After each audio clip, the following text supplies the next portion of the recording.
Bonjour à toutes et à tous, on se retrouve aujourd'hui en matinale sur la chaîne d'un monde de jeux, tous ensemble pour passer une bonne matinée avec une invitée extraordinaire, exceptionnelle et merveilleuse. Bonjour Ariane. Hello. On se retrouve aujourd'hui pour vous faire un petit planning, un petit retour sur les jeux qui vont paraître dans les prochaines semaines, ou qui sont déjà parus d'ailleurs, parce qu'on va faire un petit retour en arrière dans le grand catalogue de Gigamic. Tu nous as préparé pas mal de petits jeux que vous allez pouvoir découvrir, vous qui nous regardez, qui nous suivez dès le matin, puisque cette émission est enregistrée en direct sur Twitch, et puis vous pouvez la regarder en différé sur YouTube. On a pas mal de jeux dont on va parler aujourd'hui, Ariane. Oui, bien sûr.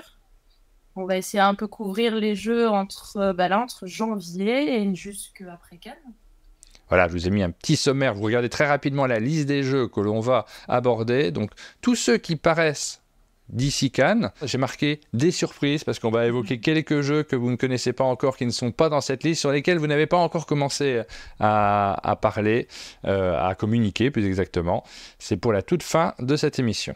On va reprendre la liste des sorties dans l'ordre et on va commencer par des jeux qui sont déjà dans vos boutiques, sur lesquels on a déjà fait des vidéos. En plus, vous avez la possibilité de retrouver une vidéo sur le premier jeu dont on vous parle aujourd'hui. Si vous l'aviez manqué, on va quand même vous en reparler assez rapidement. Il s'agit du jeu Point City.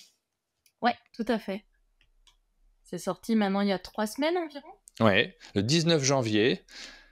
Et c'est un jeu qui est signé Molly Johnson. Vous voyez toutes les informations qui s'affichent à l'écran comme d'habitude. Si vous l'écoutez simplement la vidéo comme beaucoup le font, on vous lit ces informations également. C'est un jeu de Molly Johnson, Robert Melvin et Sean Stankiewicz, illustré par Dylan Mangin. Et c'est le deuxième jeu de cette collection. Il est juste derrière moi. Je sors la petite boîte. Point City. C'est le deuxième jeu de cette collection, mais qui n'a rien à voir mécaniquement avec le premier qui s'appelait Salade de points. Ouais, c'est ça. Du coup, là, dans Point City, on va plutôt être sur... Donc, on va essayer de développer sa petite ville chacun de son côté, mais toutefois, à notre tour, on va venir prendre à chaque fois 2 cartes adjacentes sur un plateau central, enfin un plateau, une sorte de rivière de cartes mise en 4x4 sur le plateau. Et du coup, on va à la fois pouvoir prendre des ressources ou pouvoir prendre des bâtiments. Bien sûr, les bâtiments se paient en ressources. Et en fait, concrètement, on va faire notre petit moteur, parce que plus on va développer des bâtiments dans notre ville, plus il nous sera facile ensuite de prendre des plus grands bâtiments qui viendront au fur et à mesure du jeu se rajouter. Parce qu'en effet, les cartes sont mises en 3 niveaux sur la pile de cartes qu'on va constituer et qui alimentera la rivière au fur et à mesure. Et bien sûr, les cartes, tout à la fin de la partie, seront plus difficiles à construire que les premières. Donc, il va falloir bien se préparer au fur et à mesure. Et puis, et voilà, essayer d'avoir les bâtiments qui rapportent le plus de points ou de remplir des objectifs personnels également. Alors, je ne sais pas comment on appelle cette catégorie de jeu. Engine Builder, peut-être, quelque chose comme ça, qui a un nom barbare. Pour les spécialistes, c'est vrai qu'on a tendance à dire en France, c'est un Splendor-like. Alors, ce qui est très réducteur, parce qu'il ne faut pas comparer un jeu à un autre en disant, bah voyez, c'est le même genre, ça va remplacer. C'est pas le but de dire ça, c'est simplement pour qualifier le type de jeu dont il s'agit, c'est-à-dire un jeu dans lequel vous allez récupérer un moteur, vous allez créer un moteur en ayant des ressources qui vont vous permettre ensuite d'acheter plus facilement d'autres bâtiments. Donc, on a une première phase dans laquelle on fait son petit moteur de ressources, et la deuxième phase dans laquelle on va récupérer les bâtiments. Mais l'une des grandes originalités de ce jeu, c'est que vous avez 2 faces aux cartes, une face qui permet d'avoir les ressources, l'autre face qui permet de faire les bâtiments, et en fonction de votre prise, c'est soit la phase ressources, soit la phase bâtiment qui va être affichée dans le tableau central, ce qui fait qu'on ne va pas avoir à chaque fois les mêmes bâtiments, les mêmes dynamiques. C'est ça. Et puis à chaque fois qu'on va prendre un bâtiment, on va le remplacer ensuite par une ressource et inversement. Du coup, on peut essayer de prévoir ce qu'on va laisser ou non à l'adversaire le tour d'après. Merci Antares qui nous dit, j'ai bien cité le bon type de jeu, Engine Builder, je ne sais pas comment on le prononce, il a bien signalé que c'était très mal prononcé, mais effectivement je n'avais même pas l'écriture en tête, j'ai essayé de retrouver très approximativement une prononciation catastrophique, c'est ma grande spécialité. On enchaîne directement avec un jeu pour enfants, cette fois-ci le deuxième qui est déjà paru également, non, qui paraît cette semaine, c'est ça ? Non. C'est du coup après-demain. Ouais, c'est vendredi. Plouf Party, j'adore le nom. J'ai toujours dit que je rêverais, moi, d'avoir des noms comme ça pour des jeux experts. Là, ouais, vous voyez, c'est ce que je vous dis à chaque fois dans nos émissions. Plouf Canard, j'ai dit Plouf Party, c'est Plouf Canard. C'est vraiment c'est un jeu pour enfants. Au nom, vous l'aviez compris, mais je voudrais des jeux experts qui s'appellent Plouf Canard. C'est mon rêve. Mais du coup, celui-là, tu l'as juste derrière toi. Ouais. Et moi, je l'ai aussi. Alors c'est une plus grosse boîte celui-ci. On a des Ouais. petits canards et on a tout un matériel qui est vraiment, c'est trop mignon quoi. On a envie de le manipuler, on a envie de jouer avec. Je vous Mais montre c'est les ça, et visuels en même temps. justement, ouais, on verra peut-être mieux chez toi, mais ce qui est chouette, c'est qu'on va jouer directement dans la boîte de jeu. Ouais. Et, euh, et du coup, on va avoir comme ça du matériel en 3D. Bah, c'est ce qui est assez particulier de l'éditeur Logis, Oui. dont on tient ce jeu. On avait fait aussi avec eux Phil Filou et d'autres. C'était le même principe. Et donc là, hop, je te laisse montrer ça. Là, on va jouer une famille de canards. Et du coup, le but du jeu pour la famille de canards, c'est d'aller se baigner dans la mare, mais attends, parce qu'en fait, les canards sont méga frileux. Et du coup, ils ne veulent se baigner que si le soleil est au beau fixe. Donc, en fait, à mon tour de jeu, je vais lancer le dé. Et en fonction du symbole indiqué, ben, je vais déplacer mes canards sur la prochaine case disponible qui, qui a ce symbole. Donc, il va y avoir un choix entre les différents canards. Il va falloir avancer celui qui serait le plus avantagé, sachant que maman canard que tu tiens dans les mains Ouais. doit toujours être la première et doit toujours diriger les bébés canards. Donc, on ne peut pas dépasser maman canard.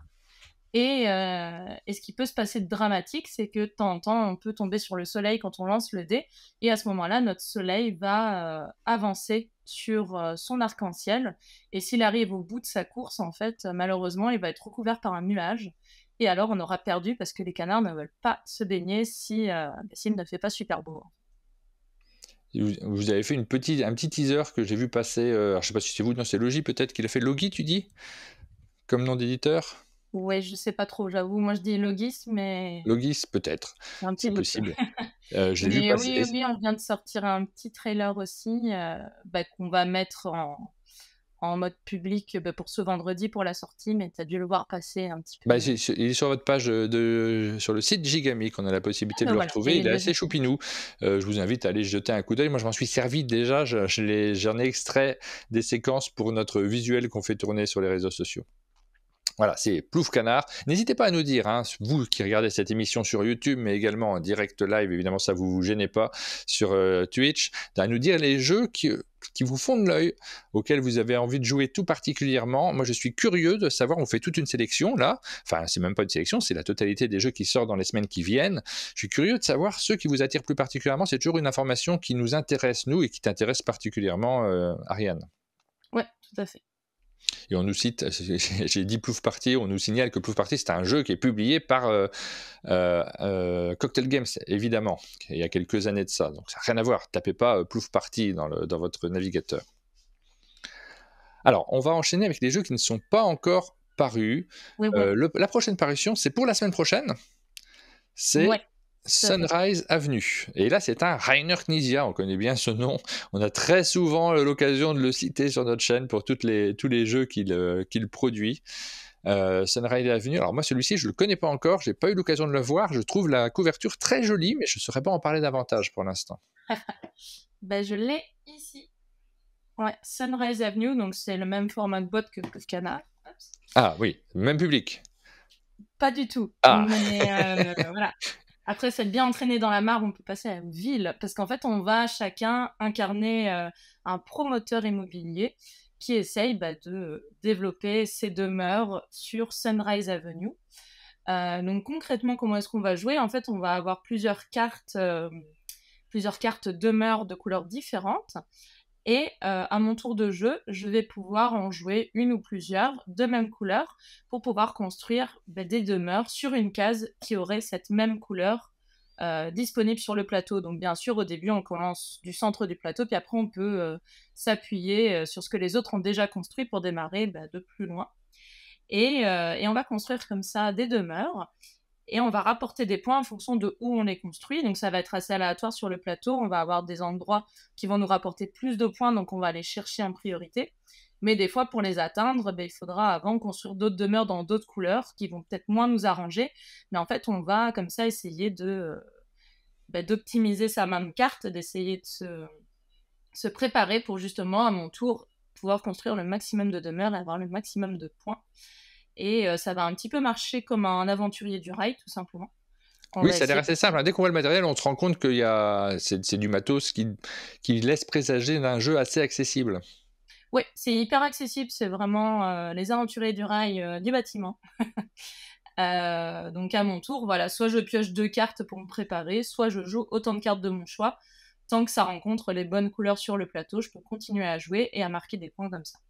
Je vais aussi avoir des petits twists. Des fois, si je suis bloquée, je peux construire un jardin à la place qui va me permettre d'aller plus loin sur le chemin que je suis en train de faire. Mais sinon, concrètement, il n'y a pas beaucoup plus que ça. Juste aussi, hormis ces points que je fais au fur et à mesure, je vais avoir aussi des objectifs sur le plateau qui seront comptés en fin de partie, qui ne sont pas négligés. Souvent, on fait l'erreur sur les premières parties. Tout simplement, ça va me dire, genre, dans tel quartier, en fin de partie, celui qui a le plus de maisons dans ce quartier-là aura 10 points bonus. Ou dans tel quartier, celui qui a la maison la plus haute aura aussi 10 points bonus. Ce genre de petites choses qui vont faire qu'on va encore plus réfléchir à où est-ce qu'on se place. Mais voilà, une partie, c'est quoi? On a mis 45 minutes. Bon, 45 minutes, c'est vraiment à 4 joueurs si on prend notre temps. Oui. Mais concrètement, ça peut aller assez vite. Oui, ça a l'air très simple. Moi, c'est le genre de jeu qui m'attire immédiatement, en fait. Quand on sait qu'on va pouvoir y jouer très rapidement, c'est parfois on a des émotions qui sont plus fortes sur des jeux dans lesquels on va s'investir pendant 2 heures, surtout quand on est joueur un peu expert. Mais il y a la complexité d'organiser des soirées, de se retrouver, de lire les règles, de préparer. Et il arrive très souvent qu'on soit dans une situation où on a envie de sortir un jeu là tout de suite pour quelques minutes de jeu. Et là, puis quand on me dit Knizia, moi de toute façon j'ai envie de jouer au jeu, ne serait-ce que pour avoir une idée de comment ça fonctionne, Sunrise Avenue. Tu me l'as bien vendu, j'ai envie d'y aller. C'est Horrible Guild, l'éditeur d'origine, c'est ça? Horrible Guild, ouais, tout à fait. Je tente des accents, hein. Je vous cache pas que là, pendant cette émission, comme d'habitude, je vais tenter quelques accents particuliers. Heureusement, sur le prochain jeu, ça ne sera pas des accents anglais, on est parti sur...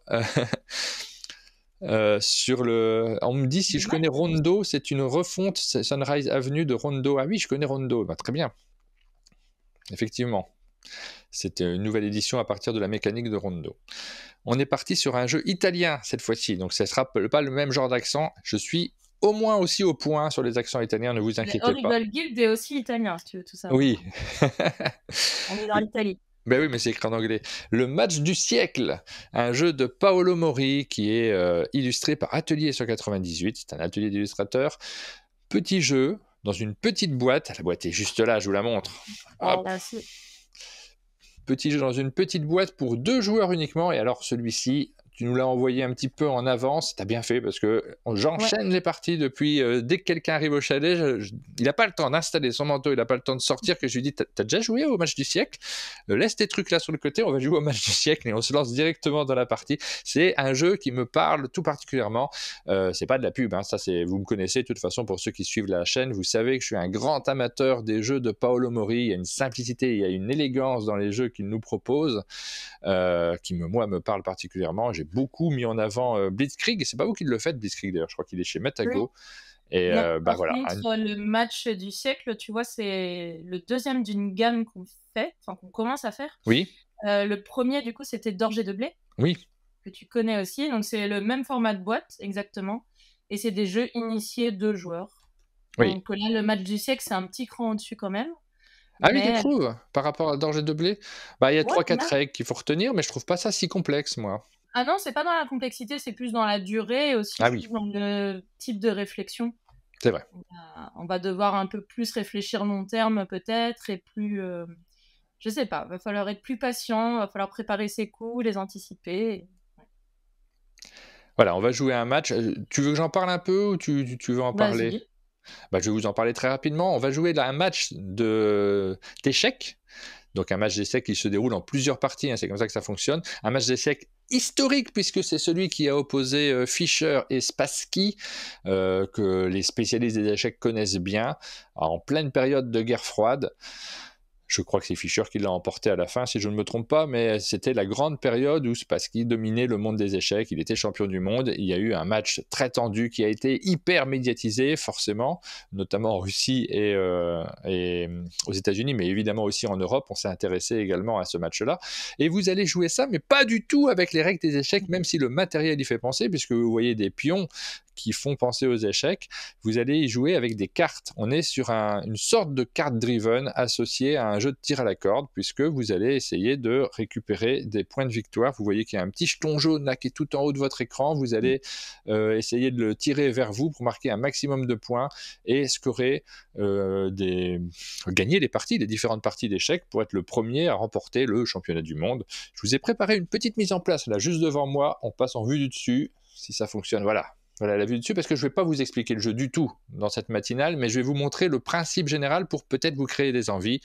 Le principe du jeu, il est ultra simple. Vous avez un petit deck à votre couleur, vous allez tirer un certain nombre de cartes qui correspond au niveau où vous vous situez.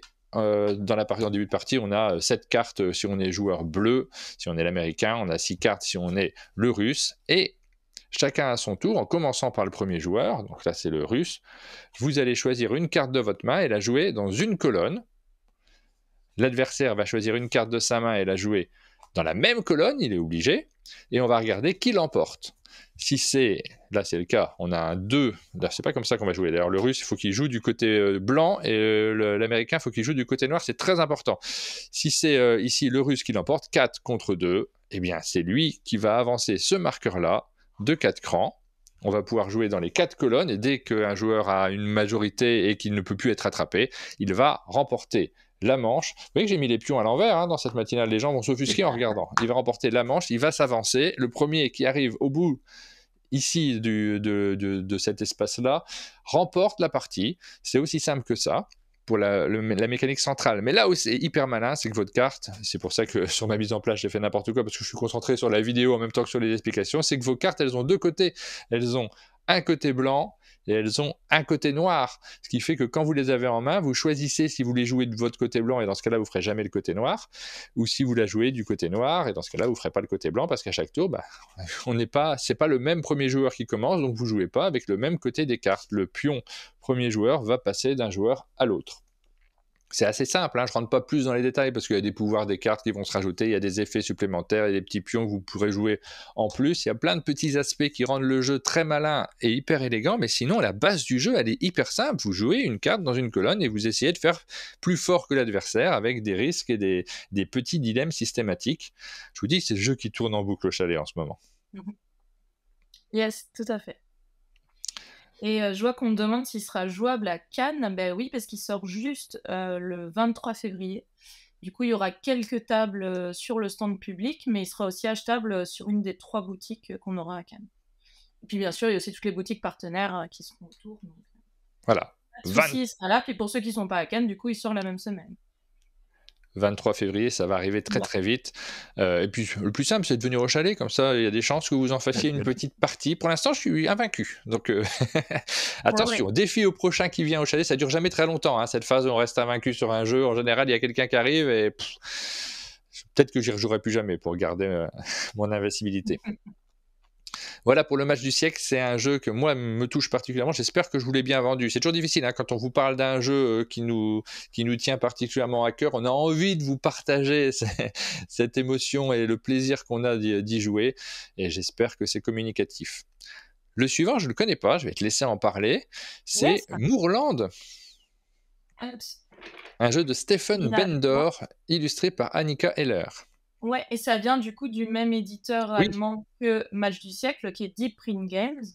Du coup, les mêmes avec qui on fait Danger de blé, Triqueta, et d'autres jeux comme ça. C'est toujours des petits jeux de stratégie assez malins et plutôt initiés, enfin famille plus initiée. Il vient de quel pays cet éditeur ? Allemagne. Allemagne. Oui, pour faire un jeu sur le thème des tourbières. Ah bah oui, il n'y a que les Allemands pour ça, forcément. Et du coup, ça va être un jeu où on va chacun avoir un petit plateau comme ceci. Au début, on a juste des cases de notre couleur. Donc ici, par exemple, c'est marron. Et en fait, le principe du jeu, ça va être qu'on va essayer de finir notre quadrillage donc de 3 par 3. Donc on va juste jouer 9 tours. À mon tour, je prends une carte. Je peux la mettre de côté, mais je vais devoir forcément la placer à un moment. Et après, je vais essayer de constituer ma tourbière et grosso modo, en fait, de régler mes problèmes. C'est un jeu où on va vraiment essayer d'optimiser et de faire en sorte qu'on ait le moins de soucis possible. Parce qu'en fait, à chaque tour, on va récolter des petites ressources qui vont être des petites plantes, des petites herbes qui vont me servir à construire mon réseau, en fait, dans ma tourbière. Mais le problème, c'est que des fois, ma carte va me demander certaines ressources pour être construite, mais ensuite, ces ressources-là, je ne vais pas forcément m'en débarrasser. Des fois, je vais pouvoir les défausser, des fois, je vais pouvoir les accrocher sur ma carte, ça me fera des points en fin de partie, mais la majorité du temps, en fait, ces ressources vont ensuite couler à travers les réseaux de ma tourbière, donc ce qui est très chouette parce que ça va pouvoir se mettre sur d'autres cases pour construire d'autres cartes par la suite, mais attention, parce qu'en fin de partie, toutes les ressources qui me restent me valent chacune -1. Donc je vais vraiment devoir me triturer le cerveau pour essayer de faire que ça se résolve le mieux possible. Et j'aurai également des petits objectifs à faire. Par exemple, sur mes cartes, j'aurai des animaux, j'aurai ce genre de choses. Donc, je vais essayer de faire des collections. Je vais aussi essayer d'avoir le plus long réseau d'eau ininterrompu dans ma tourbière et d'autres petites choses. Mais concrètement, ça va vraiment être un petit puzzle game que je vais faire, moi, sur mon petit plateau individuel. Mais je vais quand même être en interaction avec les autres parce qu'en effet, les cartes qui vont être proposées au centre de la table, et on va les prendre tous chacun notre tour. Donc, en fonction de ce qui va me rester, je vais être plus ou moins embêtée. Donc, voilà, et c'est vraiment un thème nature, donc ça sensibilise... Hop, c'est pas dans le bon sens. Ça sensibilise aussi à un écosystème un peu particulier et ça nous renseigne sur sa faune et sa flore. Donc, c'est assez sympa pour ceux qui sont sensibles à ce thème-là. Oui, on le voit, c'est indiqué derrière la boîte. Sauvez les tourbières. En achetant ce jeu, vous contribuez à des projets de protection de l'environnement dans le monde entier. Dans les tourbières, on trouve d'excellentes myrtilles, notamment dans le coin ici, il y a des tourbières, et c'est là qu'on va chercher les myrtilles. J'espère qu'il y en a dans le jeu. Oui, écoute, en tout cas, il y a une ressource qui y ressemble. Bah oui, c'est vraiment une c'est myrtille. violet, ouais. Ouais. Et la tarte myrtille, c'est délicieux, c'est ma tarte préférée au monde. Je trouve ça incroyable. Donc voilà. Pour jouer dans les tourbières, je pense qu'on a fait rêver beaucoup de monde. Là, vous êtes en hiver, à un moment où on a envie de voir du soleil, la verdure, la mer, tout ça. Les tourbières, c'est le meilleur moyen de se changer les idées. C'est ça. Et du coup, ça, c'est un jeu qui sort juste après Cannes. Donc là, on est vraiment sur des jeux qu'on proposera à notre stand à Cannes, mais qui seront aussi en boutique directement après. Là, on passe dans la phase anniversaire. Il y a des jeux qui sortent et qui fêtent leur anniversaire, leurs 20 ans et leurs 30 ans, si je ne me trompe pas. Alors, je ne sais plus dans quel ordre. Lequel a 20 ans, lequel a 30 ans. Saboteur, c'est celui-là qui a 20 ans, non? Saboteur, ouais, il a 20 ans. Le jeu de Frédéric Moyersen, illustré par Andrea Bockhoff. Je tente. Saboteur, donc édition anniversaire 20 ans. Nouvelle édition de ce jeu. Ça, c'est un des collecteurs de votre catalogue. Ouais, écoute, les deux, du coup, là, c'est Saboteur, mais on a aussi Six qui fête son anniversaire. Et du coup, là, c'est des éditions spéciales, donc on va juste faire un print et ensuite, il n'y en aura plus. Ah, collector. Est-ce que les gens rachètent les jeux en double quand ils l'ont déjà? C'est la grande question. Et en fait, parce que ça, t'as pas vraiment l'image, ça va être des boîtes comme ça qui vont s'ouvrir comme un fourreau, livre. Oui, ouais. Non, pas un fourreau, comme un livre. Ouais, on va dire ça comme ça. Et donc, ils auront vraiment du matériel exclusif et surtout un design assez sympa. Parce que là, je vois, c'est des boîtes qui seront proposées à peu près à 20 €. Donc, en fait, c'est pas beaucoup plus cher que le jeu de base. Oui. Mais si on n'a pas le jeu de base, ou même si on l'a, mais qu'on a envie de se faire plaisir avec une belle édition, c'est assez sympa. Et offrez votre jeu de base. Offrez votre jeu de base tout usé autour de vous et gardez l'édition anniversaire, forcément. C'est ça.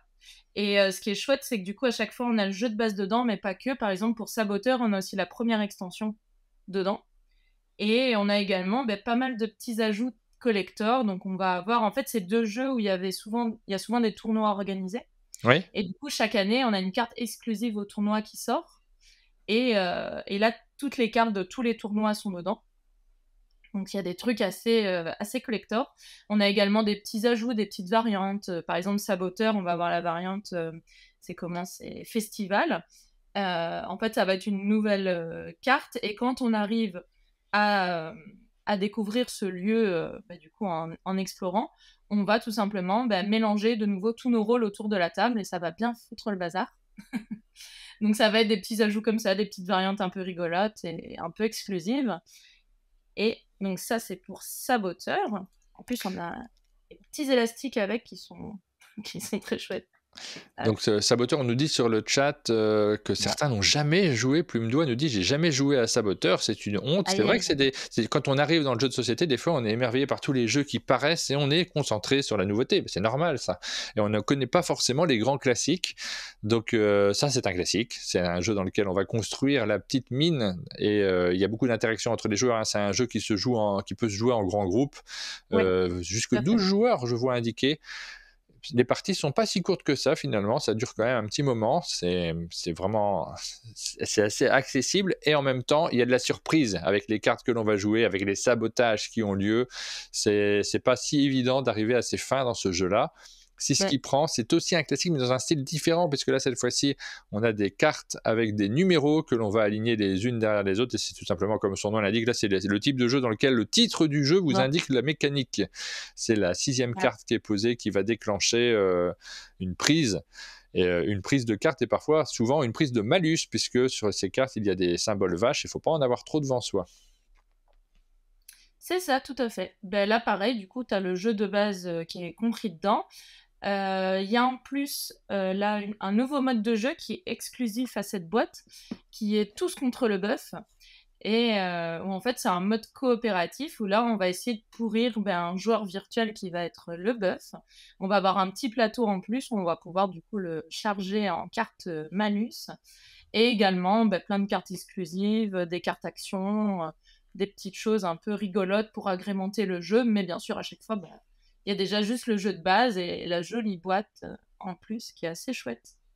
Donc pour tous ceux qui n'y ont jamais joué ou ceux qui aiment bien le jeu, ça permet d'avoir des petits modes en plus et d'avoir une jolie édition. Donc, c'est Timorage qui nous dit ça fait partie des premiers jeux que j'ai joué avec le 6 qui prend, donc Saboteur, il y a 15 ans. Le 6 qui prend, il y a 15 ans, il avait déjà 15 ans d'âge du coup, puisqu'il fête ses 30 ans cette année. Vous êtes, dites-nous dans le chat si vous êtes plutôt Team Saboteur ou Team 6 qui prend. Moi je reconnais que je suis vraiment Team 6 qui prend, je me lasse pas de ce jeu, on le sort encore assez régulièrement, ça fait partie de mes très grands classiques avec le non merci, je sais pas si c'est vous qui le publiez le non merci. Tout à fait. Il est toujours au catalogue ? Oui, toujours. C'est aussi, en fait, c'est ce qu'on appelle les formats boîte métal. Ouais. Ces petits jeux-là. La boîte métal qui va doucement disparaître d'ailleurs au profit des boîtes biseau, donc en carton. Parce que, tout simplement pour des raisons écologiques, pour des raisons budgétaires aussi dues à l'inflation. Pour pas mal de raisons, les formats vont changer. Mais là, ça c'est vraiment à part, c'est vraiment 2 éditions anniversaires collector dont on fera pas de reprint, mais qui permettent justement d'avoir une jolie boîte avant l'arrivée du Saboteur et du 6 qui prend en boîte carton. Normalement, c'est pour l'été. Donc c'est vraiment des jeux qui vont être pas mal mis en évidence cette année parce que leurs formats vont changer tout simplement. Les avis se partagent sur le chat. On a des saboteurs, on a du 6 qui prend. Moi, je suis complètement sur la ligne de jeu de Nîmes. Je suis team 6 qui prend et encore plus du non-merci. Le non-merci, c'est un de mes jeux fétiches. J'adore le non-merci. Voilà pour ces 2 classiques qui reviennent dans une version collector 20 ans. On enchaîne avec Carapace. Donc là, on repart sur le jeu pour enfants et un jeu dont les auteurs, on les connaît bien. J'ai déjà entendu ces noms par le passé. Jonathan Favre-Godal et Corentin Lebras, qui étaient au chalet il n'y a pas très très longtemps. C'est illustré par Wouter Passmann. Et petite boîte, petit jeu, je vois qu'elle n'est pas très grande cette boîte. Non, c'est le même format que tout ce qui va être Aligali ou ce genre de petits jeux chez nous. Et du coup, là, c'est aussi un jeu pour les tout petits comme Plouf Canard. Plouf Canard, c'est à partir de 3 ans. Ici, c'est à partir de 4 ans. Donc, c'est vraiment une gamme de jeux pour les tout petits qu'on est en train de développer. On avait déjà fait Syllabus proche de Noël. Ah oui. Super, Syllabus. Ouais, c'est ça. On avait fait avec vous une vidéo avec Caro, qui était la chef de projet sur le jeu et qui est toujours la chef de projet d'ailleurs sur ce jeu-là. Si elle est réveillée, je fais coucou, mais je suis pas sûre. Et donc dans ce jeu, en fait, on va incarner, t'as des visuels qui vont être plus clairs que les miens. On va incarner des petits animaux qui vivent dans le jardin, donc par exemple un ver de terre, une tortue, un hérisson, etc. Et en fait, il leur arrive une petite mésaventure parce qu'en fait, ils sont dans ce jardin depuis déjà quelques heures et ils se rendent compte que c'est hyper sympa. Il y a plein de belles laitues, il y a plein de beaux légumes, c'est très bien entretenu. Et du coup, ils étaient en train de vouloir tout manger, mais malheureusement, le jardinier s'en est rendu compte et donc il est en train de les chasser de son jardin. Donc à partir de là, on va commencer une course pour essayer de s'échapper en premier du jardin, pour pas trop se faire disputer par le jardinier du coup. Et en fait, à partir de là, ça a marché un petit peu. Moi, j'aime bien l'appeler le Mario Kart du jardin. Parce qu'en fait, on va avoir une sorte de course comme ça. C'est des bolides. De quoi? Ce sont des bolides, là, on les voit bien sur l'image. Ben oui. Non, mais vraiment, le côté Mario Kart, en fait, il va être senti parce que quand on va être dernier de la course, quand on va être un peu à la traîne, c'est là qu'on va avoir les super gros pouvoirs et les trucs de badass. Et donc, en fait, à mon tour, je vais lancer les 2 dés. Donc, c'est quand même des assez gros dés dans les mains des enfants. Et je vais choisir un des 2 pouvoirs. Donc, ce qui est sympa, c'est que du coup, souvent, ça va être avancer un des animaux. Mais je vais souvent me retrouver avancer en fait un animal qui n'est pas le mien. Donc, Ah bah oui, forcément, oui, c'est le dé qui choisit. Ouais. Et je vais aussi pouvoir, par exemple, reculer un animal, ou je vais avoir ce genre de petites variantes, mais ça reste assez léger. Ce qui va être en fait très rigolo, c'est que dès que je vais partir d'une tuile jardin, dès que je vais être le dernier animal à en sortir, alors je vais pouvoir retourner la tuile jardin. Fait qu'on a des tuiles comme ça, et en fait au dos, on va avoir des pouvoirs imprimés. Dans le bon sens, c'est mieux. D'accord. Ouais. Et donc, on va avoir des trucs assez sympas. Par exemple, je vais avoir un skateboard. Donc, quand je vais quitter la tuile, donc en dernier, je vais pouvoir mettre un skateboard sous mon animal. Et à ce moment-là, tous les prochains tours où cet animal va avancer, je vais pouvoir faire avancer de 2 cases au lieu d'une. Voilà, il est là le petit côté Mario Kart. Je vais aussi avoir un trampoline qui va permettre à tous les animaux qui sont derniers de pouvoir, quand ils passent sur la case du premier joueur, de pouvoir rebondir et avoir une avancée bonus. Voilà, je vais avoir plein de ce genre de petites choses. Je vais avoir une feuille de salade, je vais pouvoir la donner à un autre joueur qui, du coup, va devoir passer son tour. Voilà, c'est ce genre de petites choses, des petits pouvoirs. Mais on peut aussi, pour les tout petits, jouer tout simplement sans les pouvoirs et juste avec les dés. Oui. Voilà. Un petit jeu malin. On n'est pas surpris quand on voit le nom des auteurs, Jonathan Fabre-Godal et Corentin Lebras. On va découvrir ça à Cannes, on va y aller évidemment. Ça sort un petit peu après, ça sort le 22 mars, donc un mois après Cannes, grosso modo. Évidemment, on va y jeter un petit coup d'œil, notamment Aline, qui s'intéresse toujours particulièrement aux jeux enfants pour savoir les jeux qu'elle va ramener aux petits testeurs pour leur faire découvrir. Ouais. Peut-être qu'elle reviendra avec Carapace. Alors, on a fait le tour, grosso modo, des jeux qui sortent aux alentours du Festival de Cannes. Il en reste un qui sera montré tout particulièrement. Puis après, on aura nos 2 petites surprises que je n'avais pas mis dans le sommaire. Je vous remets le sommaire. Il nous reste Critical, qu'on n'a pas montré encore. Ouais, et du coup, qui ira en fait avec les autres surprises. En fait, cette année, on va de nouveau avoir un espace avant-première sur le stand à Cannes, donc sur le stand public. Donc ça avait déjà été le cas il y a 2 ans. Il y a 2 ans, on avait présenté déjà Acropolis en avant-première, donc plusieurs mois avant sa sortie. Là, de nouveau, on va avoir 3 jeux qu'on va présenter en exclusivité et que tout le monde pourra jouer à ce stand, qu'on ne pourra pas encore acheter, toutefois, parce qu'ils vont sortir entre avril et juin. Et dedans, du coup, il va y avoir Critical. Bon. Peut-être que certains d'entre vous connaissent déjà Critical. S'ils connaissent pas, il y a un problème, parce qu'on en a tellement parlé de Critical, on l'a tellement mis en avant, ça nous fait plaisir à chaque fois de reparler de ce jeu qui est quand même maintenant c'est devenu un classique, c'est pas si vieux, ça a 2 ans je crois, Critical à peu près. Le premier opus, a presque 2 ans. Et donc du coup, le premier opus c'était déjà Critical Foundation, parce qu'il y a aussi Sanctuaire. En fait, c'est vraiment le même type de jeu, ce sont juste 2 univers différents. Donc c'est un jeu de rôle, et plutôt un jeu d'initiation au jeu de rôle, donc découpé en 9 épisodes de chacun 30 minutes à peu près, où c'est hyper facile de se faire au métier, entre guillemets, de maître du jeu. Oui. Et donc ça peut être l'occasion de découvrir le jeu de rôle, mais aussi, pourquoi pas, si moi j'aime bien déjà jouer au jeu de rôle, je vais pouvoir peut-être convertir ma famille ou certains amis qui étaient moins enclins à me suivre sur des grosses sessions, mais qui là le voudront bien parce que c'est vraiment très familial. Et donc Fondation, on était dans un univers un peu à la Blade Runner, donc un truc dystopique, un futur proche où on va enquêter, il y a des choses un petit peu louches qui se font par une multinationale. Et Après, Et par contre, c'est sombre dans la description que tu fais là, mais vous le vivez comme vous voulez, parce que on ah est ouais, ouais, bien vraiment sûr. dans une catégorie jeu de rôle. Il y a le côté mystérieux qui est vraiment mis en place par Mhm. le scénario, mais le maître du jeu, celui qui va s'initier à ça, en tout cas, va pouvoir broder aussi. Nous, dans la partie qu'on a fait, il y avait toujours un seau de pipi qui traînait dans les lieux sur lesquels on se baladait. Il y a tout de suite une ambiance qui n'est pas forcément la même en fonction du maître du jeu et de l'émotion que l'on met, de la tension qu'il y a entre les joueurs. Ouais, c'est ça. Et, euh, et on avait fait aussi Sanctuaire, qui lui est plus dans un Oui. univers classique du jeu de rôle, donc vraiment du maître fan. Euh, voilà. Mais là, il s'agit de Fondation qui voit arriver une saison 2. Oui, Donc saison là, 2, la donc c'est la saison suite de 2, l'aventure. ouais, c'est ça. Donc ça va être uniquement pour les gens qui auront déjà fait la saison 1, parce qu'on est vraiment sur la suite du scénario. On va, par contre, même format, on va de nouveau avoir 9 épisodes. La boîte va être moins chère que la saison 1, tout simplement parce qu'on a du matériel en moins. On va pas avoir les dés, on va pas avoir le paravent. Donc du coup, on sera sur le même format de boîte, mais qui sera quand même quelques euros moins cher. Et là, par contre, on va pousser encore le jeu de rôle un peu plus loin parce on va avoir déjà plusieurs fins possibles. Parce que là, l'histoire va vraiment s'arrêter à la fin de la saison 2. On Ouais. va aussi avoir des choses qui vont un petit peu mettre à plus rude épreuve notre maître du jeu, même si ça reste très guidé, bien sûr. Par exemple, il va pouvoir proposer aux joueurs d'aller explorer différentes villes, pourquoi pas de se séparer.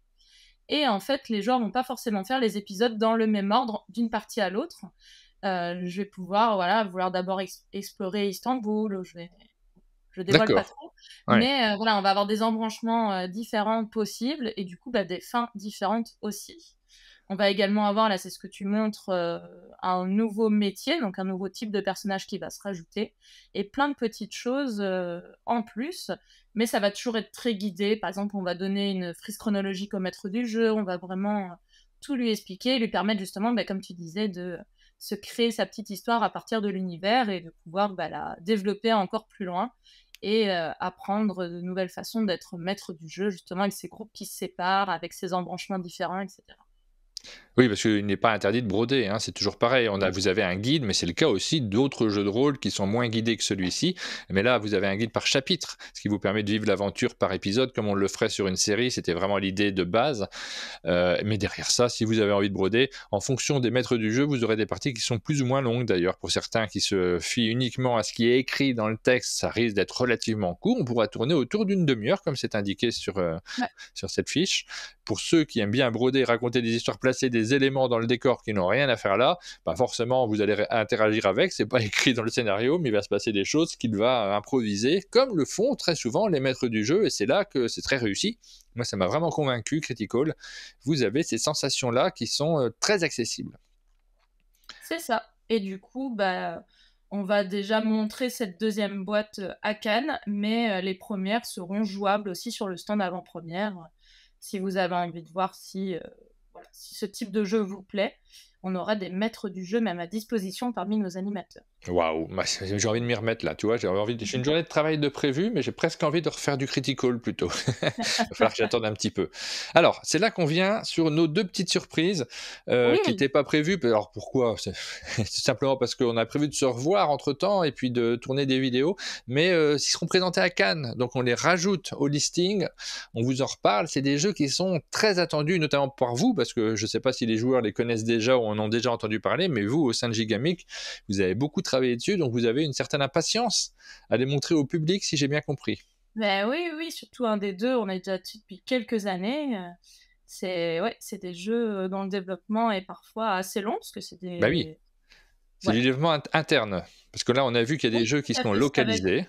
Oui, ben là, les 3 jeux en avant-première, c'est 3 jeux qu'on dit Ouais. édition, donc vraiment qui partent de chez nous, et du coup, c'est pour ça que le processus aussi est plus long, parce qu'on va avoir pas mal d'allers-retours avec les auteurs, les illustrateurs, et également tout un travail, par exemple, de licence, là, pour un des deux jeux dont on va parler. Ah si, mais je vois sur le chat qu'il y a des gens qui sont déjà au courant. On commence par lequel? Par celui qui va sortir le plus rapidement, donc je propose par Loot. Ok, Loot, hop, c'est parti. C'est un jeu de Charles Chevalier et Laurent Escoffier, des noms que l'on connaît très très bien, et que moi j'ai découvert, mais l'année dernière, tu nous l'avais ramené au Château, on a eu l'occasion d'en faire une petite partie dans une Ouais, version prototypale à l'époque. C'était après Essonne, si je me souviens bien. Non, après Vichy, donc en c'était juste septembre. après Vichy, ouais. C'était Ouais. encore du très prototype. Je sais qu'il y a certaines choses qui ont quand même évolué. Mais en effet, tu avais déjà pu y jouer. On était déjà sur juste du tweak de mécanique déjà arrivé en septembre. Donc, c'est dire depuis quand le projet est sur les rails. Donc, mais là, c'est bon. On a la version quasi définitive. Là, j'ai des boîtes de pré-production. Et donc, c'est superbement illustré par Nayad. On est dans un univers viking où on va chacun incarner un clan de vikings, puisque c'est un jeu compétitif, et on va essayer de looter, donc du coup de rapporter le plus de ressources avec nous dans notre fjord, parce qu'en fait, ce qui va être hyper intéressant, là on le voit sur ton image, c'est qu'on va à la fois se positionner avec nos vikings sur un plateau commun, duquel on va venir prendre des ressources, piller des bâtiments, etc. Mais tout ça dans le but ensuite de le ramener chez nous, donc dans notre fjord qui est notre plateau personnel, sur lequel en fait on va arranger les éléments qu'on a rapportés qui sont figurés sous forme de tuiles. Donc on va à la fois avoir de la conquête de territoire sur le plateau commun, on va aussi avoir du coup vraiment de l'agencement de tuiles et une stratégie comme ça un peu puzzle sur notre plateau individuel pour pouvoir agencer assez bien les ressources et les bâtiments qu'on a pillés pour pouvoir construire des chantiers sur notre plateau, mais aussi pour pouvoir remplir nos dracars, parce qu'on va avoir des dracars qui vont nous donner des objectifs, et donc ils vont nous demander par exemple de transporter 3 moutons, ce genre de choses. Donc on va essayer de les remplir à temps pour pouvoir avoir des points bonus. Donc ça va être, bon, dans les grandes lignes c'est ça, mais ça va vraiment être un petit puzzle perso, tout en s'embêtant les uns les autres sur le plateau collectif, où on va essayer de se positionner au mieux, parce que certains bâtiments à piller, par exemple des châteaux, vont me demander de faire une ligne Oui. continue de vikings. Et puis bon, forcément, si d'autres se sont mis avant moi sur les emplacements qui m'intéressent, ça va fortement m'embêter. Donc vous avez cet aspect collectif qui est au centre du plateau, dans lequel forcément les relations autour de la table sont très importantes. Vous connaissez ces sensations quand vous négociez un petit peu malgré tout, quand vous croisez les doigts, parce que c'est le joueur juste avant vous parfois qui va vous ouvrir des espaces très attendus. C'est des sensations qu'on connaît bien, et en même temps vous avez cet aspect juste devant vous. Vous voyez ces plateaux individuels, chaque joueur a son plateau avec ses objectifs sur lesquels il va s'étendre. Cet aspect est plus personnel. On n'est pas toujours, ça dépend du nombre de joueurs qui est présent autour de la table, mais on n'est pas toujours concentré sur le plateau des adversaires. On ne regarde pas forcément ce que chacun est en train de construire. Ça se joue de 2 à 4 joueurs, donc vous aurez des configurations qui sont évidemment très différentes. Si vous jouez à 2, on serait très attentif à ce que fait votre adversaire direct. Si vous jouez à 4, vous regarderez peut-être celui qui joue juste après vous essentiellement, mais vous avez cette dimension-là à l'intérieur. C'est 2 aspects qui se mélangent très très bien dans l'autre. Ouais, tout à fait. Et ce qui est chouette aussi, d'une partie à l'autre, le plateau va évoluer, parce que le plateau central, il est constitué de une grosse tuile par joueur. Oui. Et ils sont recto verso avec les éléments posés de façon différente. Donc vraiment, d'une partie à l'autre, on aura des configurations totalement différentes. Et par exemple, tous les châteaux pourront être regroupés dans un coin du plateau, ce genre de choses. Et ça viendra vraiment changer les stratégies. Et donc du coup, oui, je vois on demande en commentaire s'il sera sur Cannes. Donc oui, il sera sur Cannes à l'espace avant-première sur le stand public. Donc il Oui. y aura environ 3-4 tables. Ah, Et on fera, ouais, donc quand même, normalement vous aurez quand même la chance de pouvoir y jouer si ça vous intéresse. Donc vous pourrez jouer à la version en pré-production, donc c'est des boîtes tout juste sorties d'usine qui sont presque comme la boîte définitive. Et en plus, je peux l'annoncer, le jeu va arriver tout bientôt sur Board Game Arena. ah, très bonne nouvelle. Ouais, ouais, ouais, donc normalement il sera aussi en alpha pendant Cannes. Donc, pour ceux qui y ont accès, ils pourront déjà le tester et nous aider à améliorer le jeu en digital avant sa sortie, qui va être prévu. Il va être prévu en physique pour la mi-mai et en digital pour la mi-avril. Je Donc suis voilà. hypé de fou, nous dit Jeune Nîmes. OK. Je reconnais bien là le langage très, très Jones pour parler de loot oui, c'est pour ça qu'on en parle si tôt, au 17 mai. Donc c'est pas pour tout de suite en boutique, mais Mmh. sur Cannes, on aura déjà l'occasion de faire quelques parties. Notez-le dans votre agenda si vous venez sur le Festival des Jeux de Cannes, faire un petit tour sur le stand Gigamite pour découvrir Loot en avant-première, le nouveau jeu c'est des auteurs qu'on connaît bien, Charles Chevalier et Laurent Exact. Escoffier. Il y a beaucoup de c'est souvent des jeux très malins quand on voit le nom de ces auteurs-là. Allez y Bah, jeter un petit coup d'œil. Ça vaut d'ailleurs, vraiment le faut pas coup. hésiter, les 2 auteurs ont aussi leur boîte et je sais qu'ils vont pas mal tourner avec au off et un peu ailleurs. Donc faut vraiment pas hésiter à les contacter, ils sont super contents de faire même une partie avec vous le soir. Voilà. Et le deuxième jeu dont on parle, qui sera alors encore plus tard, celui-ci il sort le 14 juin. C'est un jeu. Ouais, Alors non, c'est pas l'extension de Acropolis. On nous demandait sur le chat. Non, ça clairement. c'est encore trop tôt. C'est Corridor Pac-Man, un jeu de Mirko Marchesi. Je sais pas comment on le dit. Pardon, Marchesi peut-être. C'est un grand classique de Oui. Gigamic, de jeu abstrait à la base, Corridor, mais cette fois-ci avec une thématisation particulière et je crois 2 règles à l'intérieur. Ben, en fait, c'est avant tout un corridor. Donc c'est Oui. vraiment une édition spéciale, du jeu Corridor que je pense que vous êtes nombreux à connaître. Heu et donc c'est vraiment un nouveau design avec, bah, les pions de Pac-Man et aussi un plateau plus grand parce qu'on va plus avoir les rangements de barrières sur les côtés, donc ça va nous permettre d'avoir des cases, bah, plus grandes et du coup un jeu un peu plus aéré. Enfin après c'est vraiment un côté esthétique assez différent. Mais en plus, comme tu dis, il va y avoir une seconde règle qui va nous permettre, ça va être un contre tous, de jouer vraiment comme un jeu Pac-Man. Donc où il y en a un joueur qui va jouer Pac-Man et un ou plusieurs autres joueurs qui vont jouer les fantômes. Donc là, c'est voilà, c'est l'image qu'on voit. Euh, où Pac-Man va devoir manger les 4 bulles gomme avant que les fantômes ne le mangent. Pac-Man a 3 vies. Et, euh, et du coup, à mon tour de jeu, quand je joue Pac-Man, je peux avancer de 2 cases. Et quand je joue les fantômes, je peux avancer chaque fantôme d'une case. Sauf si, en tant que fantôme, j'ai Pac-Man dans ma ligne de mire, alors j'avance un peu plus rapidement. Et bien sûr, comme le jeu vidéo, dès que Pac-Man mange un bulgum, il devient super énervé. Et donc, il peut manger les fantômes pendant le tour qui suit. Donc voilà, ça va être assez rigolo. Maintenant, il faut bien comprendre que c'est surtout un jeu corridor. C'est vrai que on avait envie de faire cette petite variante en plus parce que bah Bah oui. quand on a un jeu Pac-Man, c'est chouette de pouvoir jouer un petit peu à la Pac-Man, Et puis de mais faire le c'est bruit. Je vraiment pense que les gens vont pas. faire le bruit autour de la table. Ils vont faire non, vous le faites chez vous, je suis sûr. On a envie d'essayer de faire. Je le fais très mal, mais vous savez le faire mieux que moi, je pense. Mais c'est avant tout vraiment un jeu corridor et à la fois bah, pour les fans de la première heure de Corridor, ça permet d'avoir une édition spéciale qui va vite devenir collector Ah sans bah, doute.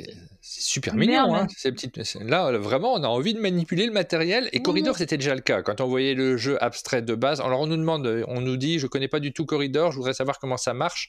Corridor, c'est assez simple en réalité, il faut rejoindre l'autre côté du plateau avec son pion, mais votre adversaire, à son tour de jeu, a la possibilité de vous bloquer en mettant des petits murs en face de vous et en vous obligeant à faire des détours complets.